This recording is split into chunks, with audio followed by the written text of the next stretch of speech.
my gosh, I just can't keep consistent. Actually, I think my inconsistency is my consistent these days. Um, hey gang, Rick here from the Bolts Bailey Model Railroad, working on the next kit. This one I'm going to find very interesting. It's not that interesting of a building, but the concept behind it and the way I'm going to dress it up in the end, I think you're going to like. But let me show you the kit. We'll go over to the workbench and yeah, let's take a look at it out of the box. Well, almost out of the box because I started the project already. Hang tight. Let's get over there. Okay. This is DPM. DPM model kit is number 118, also known as the First National Bank. Kind of looks like that in the preview, and this is circa 1991. So this is an older kit.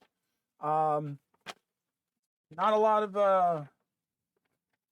lot for instructions in here. It's basically a diagram in one page. But here's the kit. Here's all the parts. It comes with a back wall, two side walls, 2 sheets of plastic for windows, and also the film, which I like to use as drapes. Piece of white styrene for a roof. Comes with a little metal chimney right there.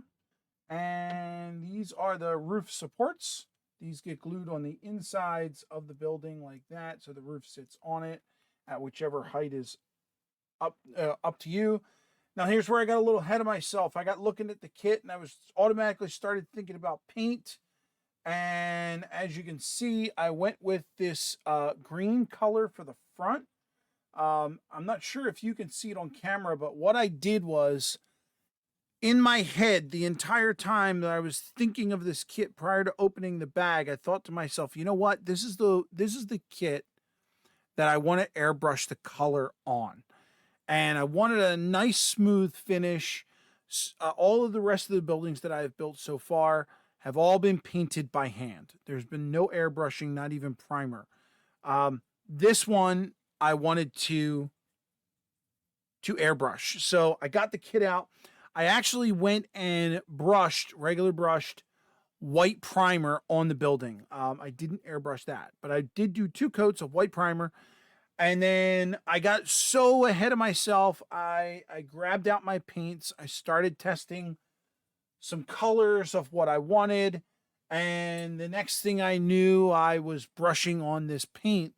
And when I saw how crappy it was coming out and how streaky it was coming out, I went, oh no, I was supposed to airbrush this. So I went over to the airbrush, which is on my other workbench.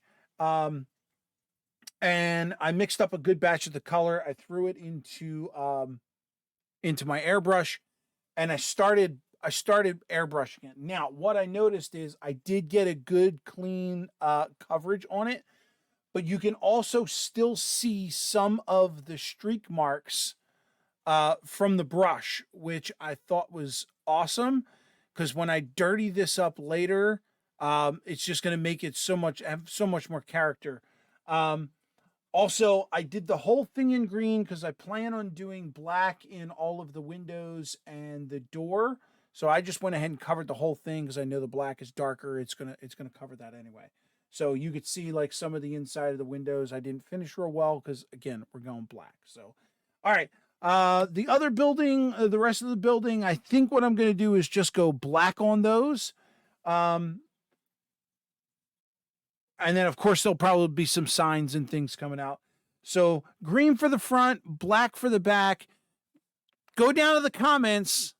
Let me know if you have a guess or an idea who this building could be for. Let me go ahead and get to the paint and get this thing together, and I'll be back with an update. Here we go. All right, crew, here we go. We got an update. It's an update on the building. I think you guys are really going to like this. I'm trying to hold back as much information as I can so I don't give this away right away, but let's go over to the workbench and we can see what we got. All right, so this is the next DPM kit that's going to hit the market. This is going to be a I'm not going to tell you what it's going to be, but you can see I chose the colors of the green on the front and the black in the back. Doing a little something here where the building is kind of like out of business. So what I did is I put some out of business signs on the front. Of course, it's not going to focus because there we go. And I put some wood pieces on the front. Still trying to decide if I want to weather those or not.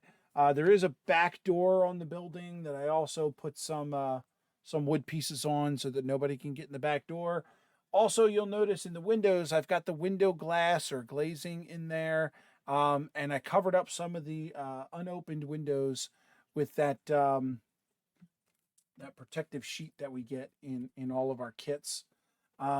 Also, down here at the bottom, because this building is out of business and nobody's here anymore, the owner of the building decided to brick up the bottom two windows.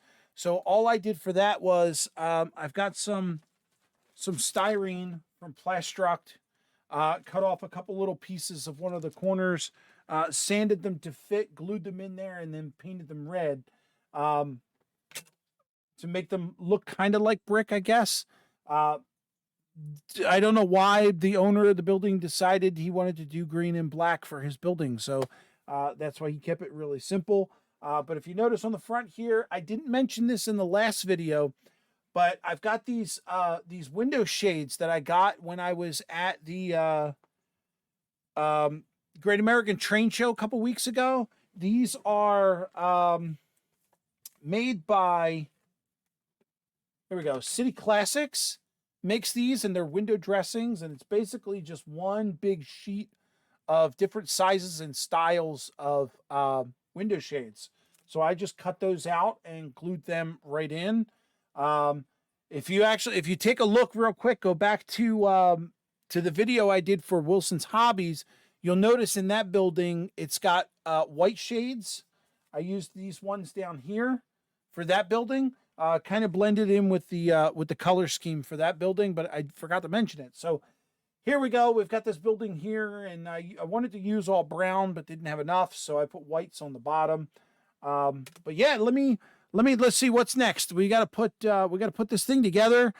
Still got to do my roof, and then I've got to put the company sign on there, which will be the final touch on the building. And then we'll be back when that happens. Until then, pause the video here, go down in the comments, and let me know if you figured out who this building's for. I'll catch you as soon as I got another update. Button. Here we go. All right, guys, the building is together. The signs are on. It's been weathered. I wish this concept was mine. I have to admit, the storyline of this building is mine, but the original idea I have to give to John Foltz. Let's get over here and check out this building. So, all right, before we go for the front sign, let's take a look at some of the stuff we did here. So, the building is all black because the building looks like it's been abandoned for a while. The building went out of business. There's a shipping sign on the side here that I installed, got it weathered up and everything. The color of the building is green. You can see the roof. I've got some dirt up there. There's a chimney. I actually like that chimney. It was a metal chimney, actually. And I think it just looks great upon this building. So without further ado, I'd like to introduce you to Hurwitz Unboxing and Packaging. And the tenant in this building, it was a shipping company, a packing company, and unfortunately the customers were just not happy with the speed of which they did business. From what I heard, it took like 6 hours to unbox or package something. So unfortunately, they went out of business. I just think the building looks great. I think the colors match. I tried really hard to capture that green color. But yeah, I hope the tenant of this building enjoys that it's there on the layout. Unfortunately, the business is no longer there. But yeah, this was a real fun one to build. From concept to finish, it was great. So listen, as you can see, there's a theme going here of these buildings that are being built, and if you've watched them all and you've seen the count, that makes 4, 5. Wait, let me count them. 1, 2, 3. This makes 4. That's 4 buildings complete. We've got Rick's Cafe, John's Accounting Associates, Wilson's Hobbies. Now we've got Hurwitz Unboxing and Packaging. That leaves only one member left. Unfortunately for you guys, while you're watching this video, I'm actually on vacation. So I'm not building anything this week. So once I get back, I will get started on the last building. You already know who it's for. So just stick around and just see what I come up with. I've got an idea and I've already got the kit. So yeah, I'll see you then. Let's go ahead and roll the outro. All right, so there it is, Rail Riders. That's right. Rails together. Yeah, that just happened.